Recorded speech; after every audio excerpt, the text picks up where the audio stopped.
Do të ndryshojmë temën e informacioneve tona ku Prokuroria e Tiranës përfundon hetimet për 17 nga 27 antarët e grupit të shpërndarjes së drogës, arrestuar në operacionin e koduar Epilog dhe kërkon 170 vite burg për ta.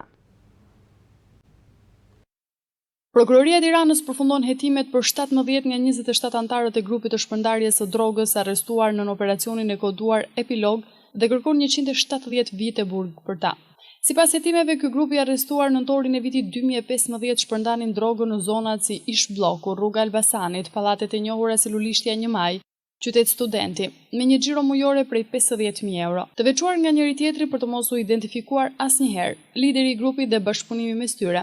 Ta shtetas thot prokuroria, paçka se e tregtonin drogën secili për llogari të vet, në fund ishin të lidhur. Veç arrestimit të personave të dyshuar, policia mundi të zbulojë edhe laboratorin e përpunimit të kokainës, ku me përzierës duke përdorur dhe paracetamolin sasia 2 dhe 3 fishohi për çdo dozë derisa shitej.